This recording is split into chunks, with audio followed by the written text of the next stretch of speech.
Olá, meu nome é Francisco. Eu quero convidar você para um desafio de desenvolvimento. O desafio de desenvolver sua inteligência emocional. A preocupação com a inteligência emocional não é uma novidade. Na verdade, muito antes do Daniel Goleman lançar o livro dele sobre a inteligência emocional em 1995, 4 séculos antes de Cristo, Aristóteles já manifestava sua preocupação com a nossa capacidade de gerenciar as nossas emoções. Naquele tempo, a grande preocupação dele era com o estabelecimento de uma ética, ou seja, um jeito, um modo de se comportar que fosse adequado para a vida em sociedade. Ele dizia, naquele tempo, que qualquer pessoa podia se zangar, que isso era muito fácil. E, de fato, o sentimento de estar zangado, o sentimento de raiva, é uma coisa que a gente sente com muita naturalidade e faz parte do nosso desenvolvimento como espécie também. É claro que, como espécie, a gente deve viver em sociedade.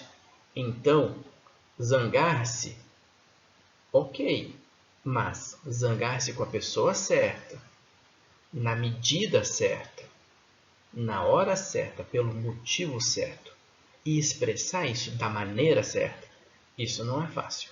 A maior parte das pessoas, quando fica com raiva, não consegue controlar seus impulsos e acaba reagindo de forma exagerada às situações. Acontece que tem muitas situações que realmente produzem uma grande angústia, uma grande atribulação na gente. É o caso, por exemplo, da quarentena que a gente vive hoje, né, em função do coronavírus. Essa quarentena quebrou muitas das nossas rotinas diárias, o nosso trabalho, o nosso estudo, o nosso lazer. Todas essas coisas geram uma enorme frustração. Só isso já seria o suficiente para gerar na gente um tanto bom de raiva. O problema é que, além disso, além da raiva, nós geramos outras questões, outras angústias, como, por exemplo, como vai ficar meu trabalho? Como eu vou pagar minhas contas? Como é que eu vou terminar os meus estudos? Todas essas questões são questões importantes, mas nós devemos nos lembrar e devemos nos ater a isso, que se eu tiver equilíbrio emocional, eu consigo superar essas barreiras. O nosso encontro hoje é para falar sobre inteligência emocional e como isso pode ajudar você a superar esse momento de crise e emergir dele como um empreendedor e vencedor. E o que é inteligência emocional? No que ela é diferente do conceito de inteligência que normalmente a gente está acostumado a falar? Bom, o conceito de inteligência que a gente está acostumado a falar é o QI, o quociente intelectual. Ele está ligado aos nossos processos de raciocínio lógico matemático, de pensamento abstrato, pensamento espacial. Tá? A inteligência emocional não. Ela não está ligada a esse tipo de habilidade. Na verdade, mesmo sem ter uma definição assim bem pontual, bem precisa, a inteligência emocional pode ser descrita como uma capacidade que as pessoas têm, que é maior ou menor, para criar motivações para si próprio e para persistir num objetivo, mesmo que ela tenha dificuldades no caminho, mesmo que ela enfrente obstáculos, ela persiste para atingir suas metas.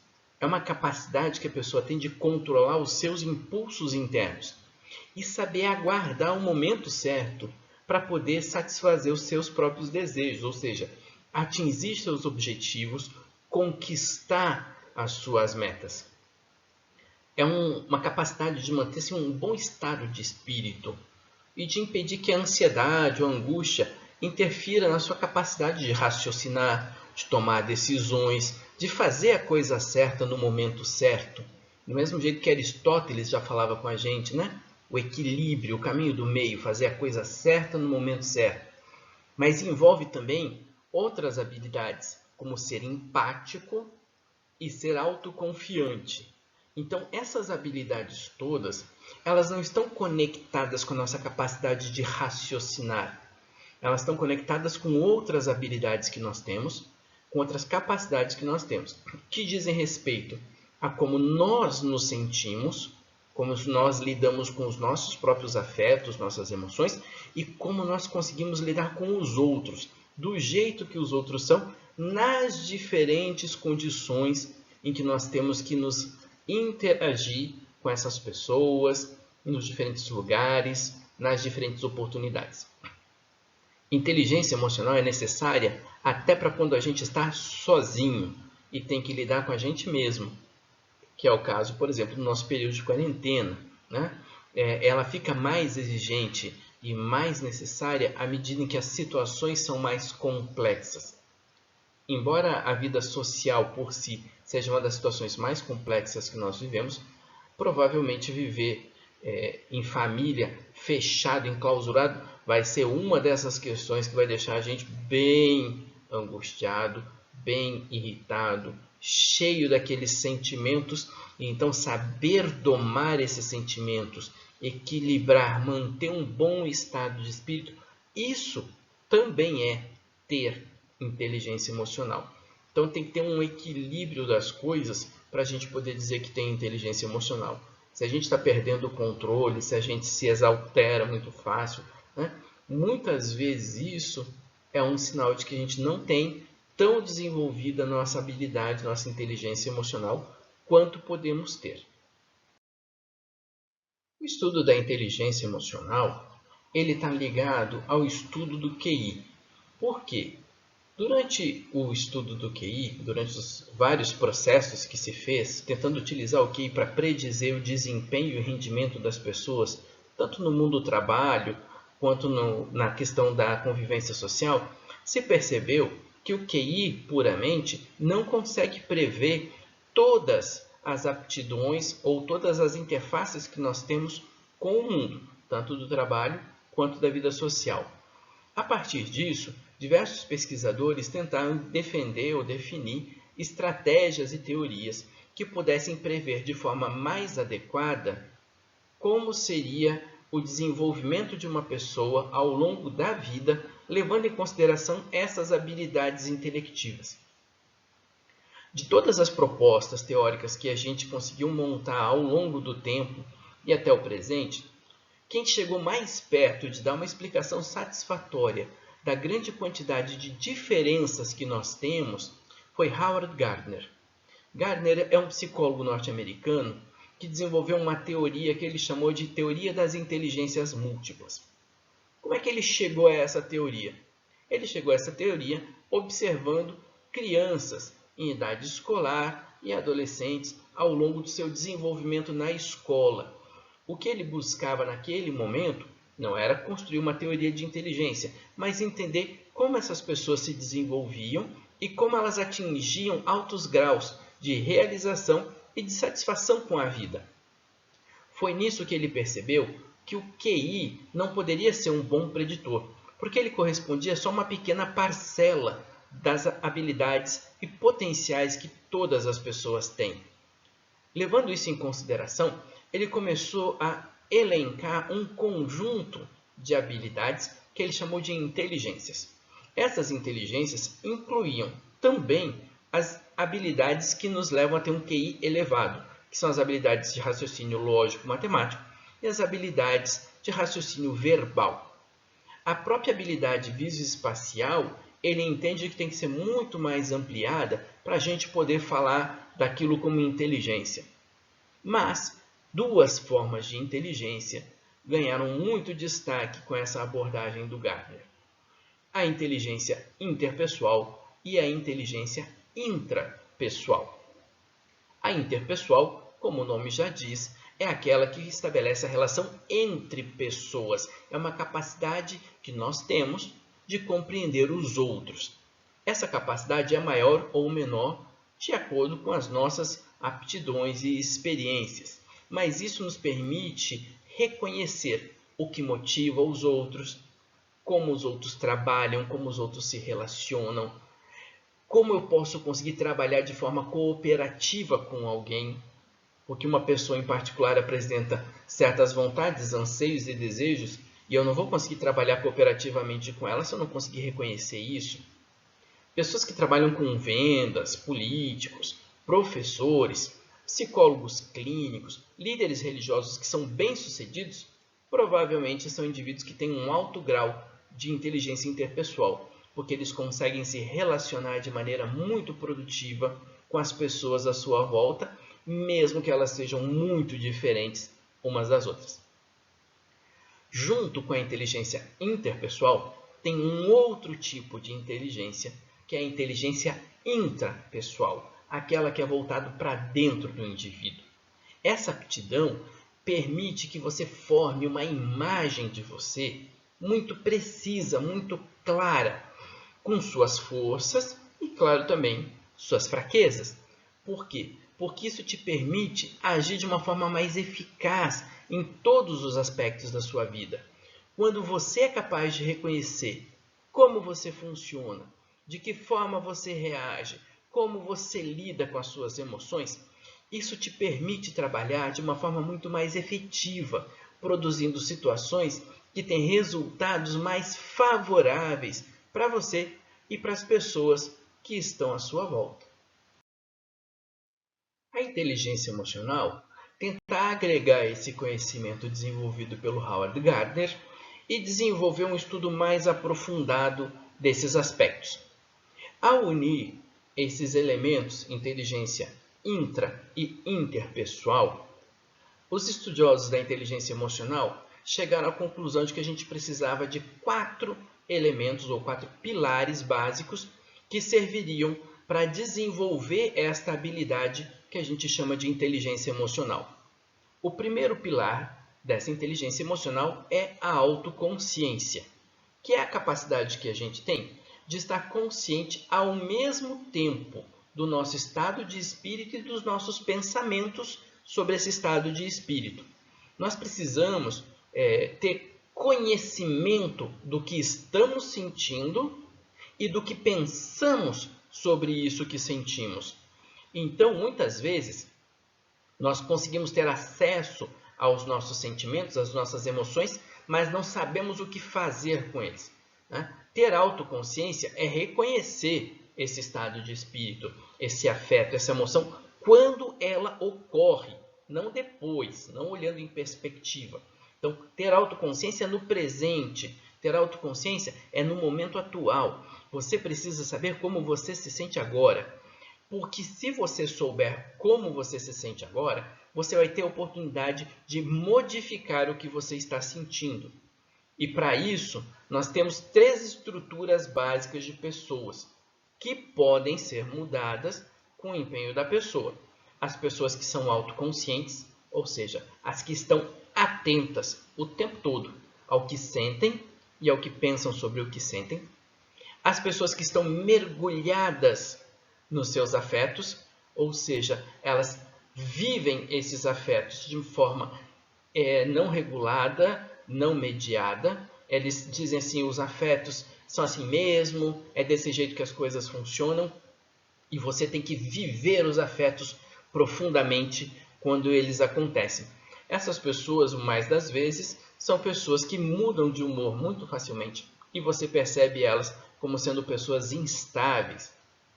Algumas pessoas dizem que são pessoas muito intensas, mas essa intensidade ela não se reflete em qualidade nas relações, enquanto os autoconscientes são pessoas que têm muito mais qualidade nas relações e manifestam de forma regulada, mediada os seus afetos. Por fim, tem os resignados. Os resignados são aqueles que conseguem perceber os seus afetos, mas que entendem que não podem fazer nada para mudá-los. Os resignados, eles aceitam aquilo como se fosse uma questão de destino. E eles não investem energia na mudança. Então, mesmo tendo consciência do que acontece, eles não conseguem investir na mudança daqueles afetos e vivem esses afetos ao abandono. Esse tipo de conduta é mais comum quando a gente tem afetos negativos, como aqueles afetos ligados à depressão, à morte e ao sofrimento psíquico. Tá? Então, pessoas resignadas normalmente estão mais ligadas a esse tipo de sentimento. O segundo pilar da inteligência emocional é como nós lidamos com as emoções. Lidar com as emoções é a capacidade que a gente tem de confortar a si mesmo, de livrar-se da ansiedade, da tristeza ou ainda da irritabilidade. Essas sensações e emoções que nos incapacitam, que não nos deixam tomar decisões sensatas, que não nos permitem pensar sobre o que está acontecendo. Lidar com as emoções envolve nossa capacidade de lidar com isso, tomar conta dessas emoções e, portanto, evitar o fracasso nas nossas ações, uma vez que essas emoções elas eliminam nossa capacidade de pensar racionalmente e agir de forma equilibrada. Lidar com as emoções envolve um conjunto de capacidades, um conjunto de competências. É a gestão da emoção, em primeiro lugar. Você, reconhecendo a emoção, saber como lidar com ela para minimizar a sua potência, baixar o efeito que ela tem sobre você, controlar a força que ela tem. Você não pode ser dominado pela emoção. Você domina suas emoções e com isso você age melhor. Isso também vem acompanhado da nossa capacidade de adaptação. A nossa adaptabilidade, ela permite que a gente frequente espaços diferentes, com pessoas diferentes e com sentimentos diferentes. E seja capaz de ajustar aquilo que a gente sente de forma a resolver questões que são novas para a gente. Toda vez que a gente enfrenta uma situação nova ou enfrenta o desconhecido, a adaptabilidade entra também em campo, porque ela permite que nós consigamos trabalhar e apresentar, expressar nossas emoções, nossos afetos, nossos interesses de forma diferente nos diferentes lugares. E isso é extremamente importante quando a gente lida com outras pessoas. Outra coisa que é importante é a nossa orientação para a realização. É a nossa capacidade de buscar uma meta e buscar isso com naturalidade. A gente chama isso de entrar no fluxo das coisas. Como é esse entrar no fluxo? Todo mundo já viveu isso. Você talvez não tenha pensado que isso era o nome que se dava para o que você viveu. Mas presta atenção.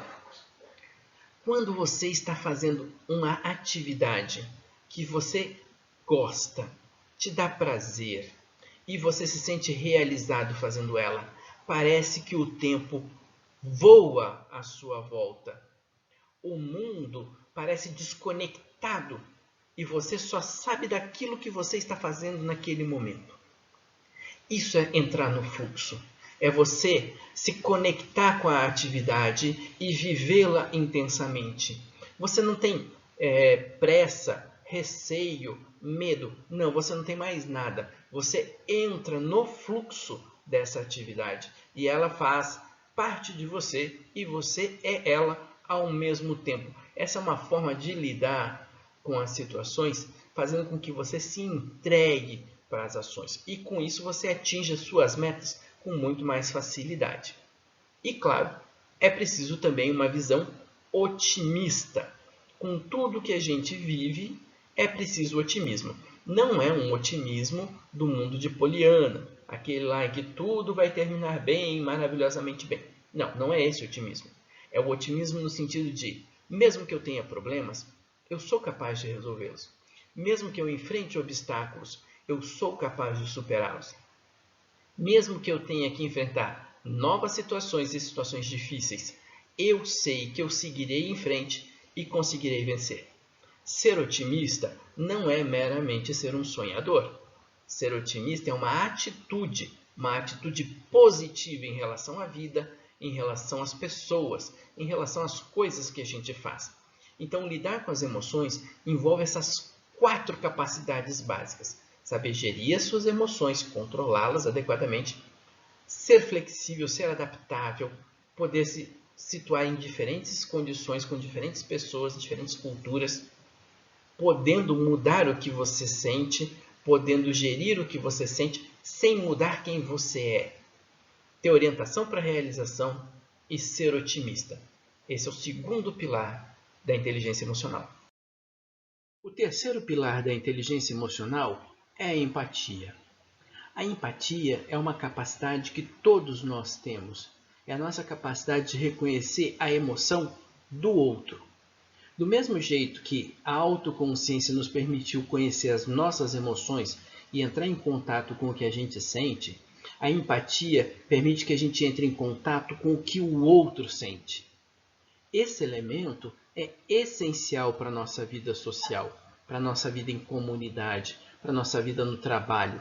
Eu preciso de empatia e eu preciso entender por que empatia é importante. Primeiro, a empatia é importante porque o custo de não conseguir perceber o que o outro está sentindo, o que o outro está pensando, é muito alto. Na minha relação com as outras pessoas, se eu não consigo me colocar no lugar delas, eu nunca vou ter um sentimento de ajuda e também um sentimento de pertencimento ao grupo. Só é possível estabelecer esse vínculo social se eu puder ser empático, se eu puder me colocar no lugar do outro, pensar e sentir como ele. Isso me permite assumir um contato com o outro que de outra forma não seria possível. Além disso, a empatia gera um outro sentimento essencial à vida humana, o altruísmo. O altruísmo é a capacidade que eu tenho de abrir mão dos meus interesses em prol dos interesses e necessidades de outro, que necessita mais do que eu. O altruísmo nos protege como espécie, o altruísmo nos protege como sociedade. Essa talvez seja uma das grandes funções da empatia. Num momento como o atual, em que a gente vive uma série de restrições sociais, de movimentação, de poder ir no mercado comprar o seu alimento cotidiano, de poder trabalhar, a empatia é essencial. Porque se nós estamos frustrados, os outros também estão. A nossa delicadeza, o nosso cuidado, nossa atenção para o outro, agora é mais importante do que nunca. Mais do que uma ferramenta que eu posso utilizar para progredir socialmente, progredir no meu trabalho, a empatia me permite sobreviver e permite a sobrevivência da nossa espécie, que é uma espécie tipicamente social. Então, empatia é um dos pilares essenciais para a inteligência emocional. O quarto e último pilar da inteligência emocional é a nossa capacidade de lidar com os relacionamentos. Na verdade, a arte de se relacionar é, em grande parte, uma aptidão para lidar também com as emoções dos outros. Só que nesse caso é um pouquinho diferente de apenas ter empatia. Quando a gente lida com as emoções dos outros, nós podemos exercer várias outras funções, como liderança, a eficiência interpessoal, a própria popularidade que a gente atinge no nosso trabalho, na nossa família, no nosso contexto de convívio social, ela depende dessa habilidade de lidar com os relacionamentos. Acontece que essa habilidade de lidar com os relacionamentos, ela envolve vários aspectos, não é uma coisa tão simples. Ela envolve a nossa capacidade de organizar grupos para que eles atinjam a mesma meta. A capacidade de organizar grupos, que pode parecer agora uma coisa muito assim empresarial, na verdade se reflete em todas as coisas que a gente faz na vida. Por exemplo, quando a gente vai organizar um almoço na nossa casa, alguém precisa cozinhar, alguém precisa lavar a louça, alguém precisa pôr a mesa, alguém precisa ajustar as coisas na casa para que esse almoço saia bem servido, né?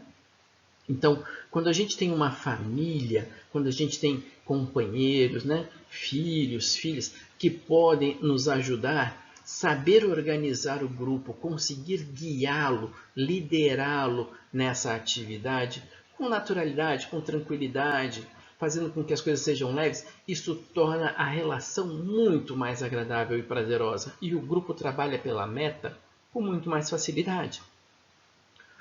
Outra coisa que é importante quando a gente vai lidar com relacionamentos é a nossa capacidade de negociar soluções. É muito frequente que nós tenhamos interesses diferentes, ou ainda que tenhamos que gerir os interesses de outras pessoas que são diferentes entre si. Quem tem a capacidade de negociar soluções é um mediador, é uma pessoa que faz o meio de campo, que gerencia os atritos, que serve de amortecedor para essas situações. essa pessoa ela se coloca numa posição muito importante. Por quê? Porque ao conseguir mediar os conflitos, ela torna a convivência social muito mais fácil e facilita todos os processos que envolvem o grupo e não apenas ela. Outra coisa que essa pessoa tem que saber fazer é a capacidade de estabelecer uma ligação pessoal. Quando a gente tem uma boa dose de empatia, a gente consegue estabelecer um vínculo com o outro. Esse vínculo, ele serve para fazer com que o outro se retorne para o seu eixo, para o seu próprio equilíbrio, porque ele enxerga na gente um modelo que ele pode seguir. Ele vê que a gente se importa com ele, que a gente está interessado nele e que a gente é empático e produtivamente empático, podendo fazer uma intervenção que traz ele de volta ao equilíbrio. Então, ser capaz de estabelecer essa ligação pessoal fortalece a nossa posição no grupo e nos fortalece como indivíduos também, porque as pessoas tendem a nos reconhecer como uma pessoa de confiança, com a qual podem contar quando precisarem. E isso é essencial. Uma outra habilidade que é muito mais difícil de desenvolver, mas que é muito importante também, é a nossa capacidade de análise social. Quando a gente observa as pessoas nos diferentes lugares, nos diferentes contextos, atuando, se comportando, se relacionando, a gente consegue, numa dose maior ou menor, prestar atenção no que elas gostam, com quem elas têm mais vínculo, quais são seus principais interesses. A gente também sabe quais são as dificuldades que essa pessoa tem, quais são as coisas que ela precisa de auxílio, com quem ela trabalha melhor, com quem ela se relaciona melhor. Isso é a capacidade de análise social. Agora vejam, lidar com os relacionamentos envolve tudo isso. A capacidade de perceber como os outros se relacionam entre si, a minha capacidade de me ligar aos outros, minha capacidade de mediar as discussões e as disputas que existem entre as outras pessoas, inclusive comigo mesmo e os outros, e a minha capacidade então de orientar o grupo para atingir as metas que são importantes. Tudo isso é a capacidade de lidar com os relacionamentos. Então, partindo desses pilares, nós podemos perceber o seguinte: a autoconsciência e a autogestão emocional, elas estão intrinsecamente ligadas. Eu preciso de autoconsciência para saber quais emoções eu vivo e como eu vivo essas emoções. E preciso da autogestão emocional para dar uma boa vazão, aplicar de forma correta essas emoções. Quando eu observo essa relação intrínseca entre essas duas formas de aplicar a inteligência emocional, eu percebo que isso compõe o que a gente chama de inteligência emocional pessoal. Então, quanto melhor for minha inteligência emocional pessoal, melhor é a minha capacidade de me perceber e de gerir os afetos que eu tenho no momento em que eu estou vivendo. Por que essa função é tão importante? Porque é a partir dela que eu vou poder colocar em prática as minhas vontades, os meus desejos, as minhas questões e fazê-las com que elas se tornem viáveis. Por quê? É a partir do equilíbrio pessoal que eu vou conseguir me colocar no mundo ou me colocar em sociedade. Então, toda vez que eu pensar na minha inteligência emocional pessoal, eu tenho que pensar nisso. Eu tenho consciência de quem eu sou e do que eu estou sentindo. Tenho consciência dos meus objetivos. Tenho consciência de onde eu quero chegar. E para isso ser possível, eu tenho que ser capaz de gerir minhas emoções, controlar os meus afetos, liberá-los da forma apropriada, porque só assim eu vou atingir os meus objetivos. Quando a gente vai tomando consciência dessas questões e vai colocando elas em práticas, aí sim eu consigo ter uma demonstração de inteligência emocional apropriada para a minha vida pessoal. Por outro lado, a empatia e a gestão de relacionamentos compõem um outro tipo de inteligência emocional, que a gente pode chamar de inteligência emocional social. Esses modelos, esses pilares da inteligência emocional estão voltados para fora, estão voltados para o outro, né? E aqui a gente começa a perceber que empatia e gestão de relacionamentos realmente estão ligadas intrinsecamente. A gente não pode separar essas coisas. Preciso das duas em igual dose, com igual quantidade. Por quê? Eu, a partir da minha inteligência emocional pessoal, tracei minhas metas, meus objetivos, meus desejos, minhas necessidades. Eu tenho consciência do que eu quero. Agora eu preciso colocar isso em prática. Para colocar isso em prática, eu vou ter que fazer diversos processos que envolvem outras pessoas. Porque nós vivemos socialmente. Se eu não sou capaz de ter empatia, não sou capaz de gerir meus relacionamentos, certamente eu não vou conseguir atingir os meus objetivos. Então, para todo o processo que nós vamos desenvolver, nós também precisaremos da inteligência emocional social. Precisaremos colocar isso em prática, inclusive porque em alguns aspectos nós deveremos ser capazes de avaliar aquilo que é essencial para nós e aquilo que nós podemos abrir mão para poder atingir outros objetivos que são essenciais. Também é importante que nós sejamos capazes de nos colocar no lugar do outro e avaliar a situação que nós vivemos no momento atual. Essa capacidade vai permitir que a gente exerça o altruísmo, e isso é um dos modos com os quais a gente vai desenvolver a confiança social na nossa pessoa. A empatia e a gestão de relacionamentos vão desenvolver você como um ser social, um ser que vive em comunidade. E para isso, elas são essenciais. E de que forma nós podemos usar a inteligência emocional em tempos de crise, em tempos como esse que nós estamos vivendo agora, né? A primeira questão é que nós temos que nos capacitar emocionalmente. Essa capacitação ela envolve vários aspectos do nosso desenvolvimento pessoal. O primeiro deles é o começo de uma reflexão interna que nós devemos fazer. Essa reflexão ela não é baseada só nos feedbacks externos, né? Que é o que as outras pessoas falam da gente.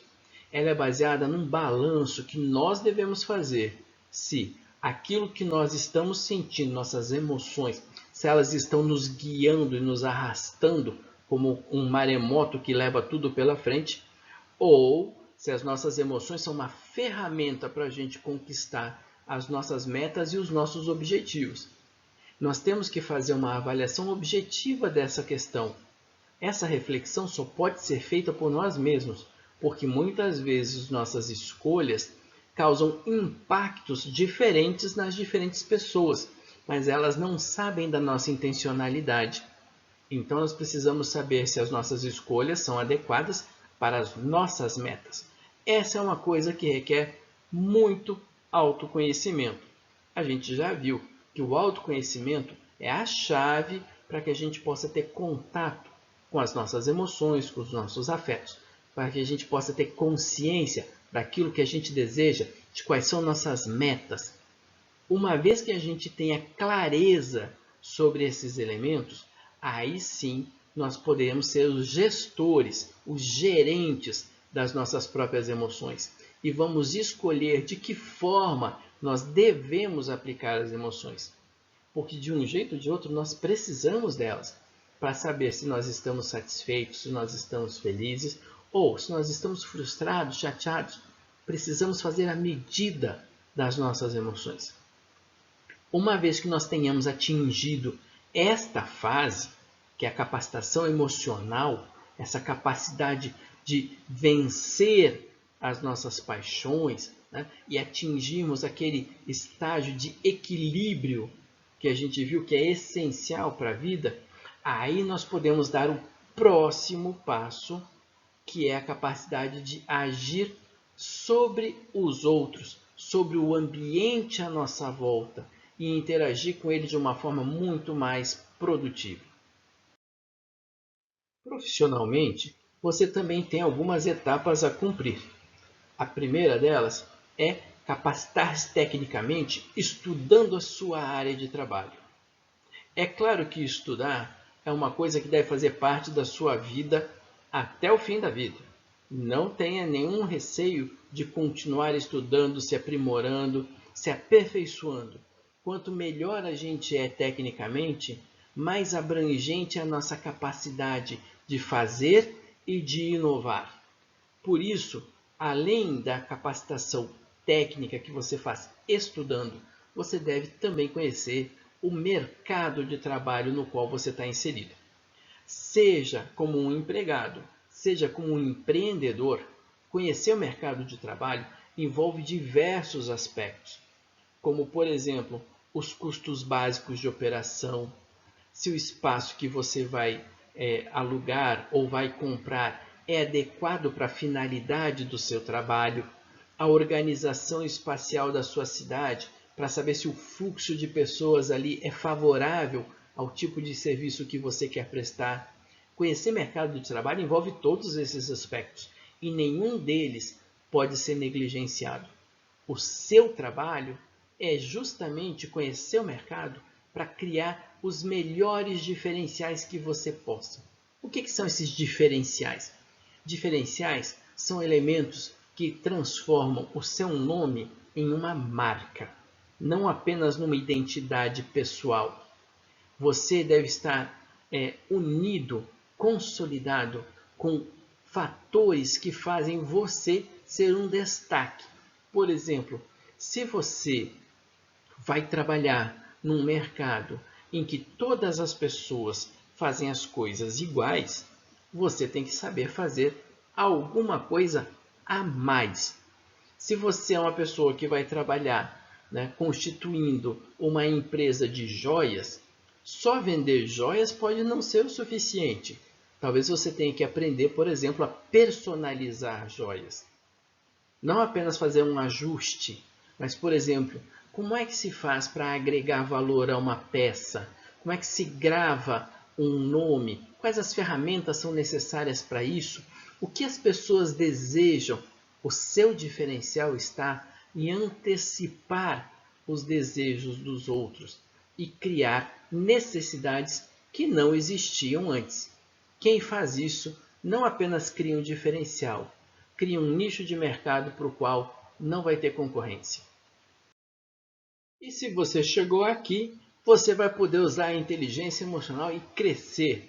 Crescer como pessoa, mas também crescer como profissional. O que você vai fazer que vai mudar a sua vida e vai mudar também o seu trabalho? A primeira coisa é que agora você sabe que você precisa atender todo cliente que chega até você como se ele fosse único, como se ele fosse especial. Mesmo que ele não compre nada de você, esse cliente vai fazer parte da sua rede de relacionamentos. Por mais que aconteça de alguma coisa não dar certo, de você tentar apresentar as coisas, controle a sua raiva, controle a sua frustração. O atendimento ao cliente é essencial. É isso que vai fazer você diferente dos outros. E você precisa ser diferente dos outros se quiser ser lembrado. Então, quando o cliente chega até você, você vai usar de toda a sua empatia, de toda a sua capacidade de gerenciar relacionamentos para ouvir e entender o que o cliente busca, o que ele está precisando, mesmo que ele não entenda. Dentro do seu serviço, dentro da sua área de trabalho, você precisa saber tudo, o cliente não. O cliente veio buscar você porque você sabe, você tem o que entregar para ele. E esse é o seu diferencial. Você já pensou antes, você foi atrás das informações, você se capacitou e agora você está ali para atender o outro. Quando você fizer isso e fizer isso bem, o cliente, mesmo que ele não compre de você porque você não tem o que ele precisa, ele vai dizer para todo mundo à sua volta: olha, ele me atende bem, ele sabe o que eu preciso, ele não fica me enrolando, ele faz o que é necessário, ele quer o melhor para mim. Ao fazer isso, você não está apenas construindo uma imagem, Você não está apenas construindo um nicho de mercado, você está construindo uma reputação. Você está construindo o seu nome, o seu lugar na sociedade. E com a sua reputação, você não deve correr riscos. Você deve sempre fazer o melhor trabalho que você pode fazer. Agora que você está ouvindo isso, você pode pensar: não, é muito difícil chegar nesse nível. Mas não é. Depende do seu esforço pessoal e da sua vontade, muito mais do que da sua capacidade técnica. Depende do seu esforço como pessoa. E é possível atingir níveis de excelência no atendimento ao cliente, no serviço prestado que você faz e na satisfação que você produz para as outras pessoas. Se você entender que esta é a grande vantagem da inteligência emocional, você vai crescer como os outros não conseguirão crescer, porque você vai oferecer algo mais do que um bem, ou um produto, ou um serviço. Você vai oferecer a satisfação da sua companhia, a alegria da convivência com você. As pessoas vão te procurar não apenas porque querem um produto, elas vão te procurar porque você é importante para elas. E isso fará de você não apenas uma pessoa melhor, mas um profissional melhor e mais bem-sucedido. Após essa viagem desafiadora através dos muitos caminhos do desenvolvimento da inteligência emocional, esperamos que você esteja estimulado a crescer como pessoa e profissional. Podemos notar que o grande desafio é sermos a melhor versão de nós mesmos, aquela que nós podemos ser, buscando o máximo dos nossos potenciais. Não podemos nos conformar em sermos apenas medianos ou fazermos o mínimo. Não. Precisamos ser a melhor versão que nós pudermos ser para fazermos diferença na nossa sociedade. Em nome do Grupo Educacional Filadélfia, deixamos aqui o nosso muito obrigado e desejamos a você uma vida plena de realizações e felicidade.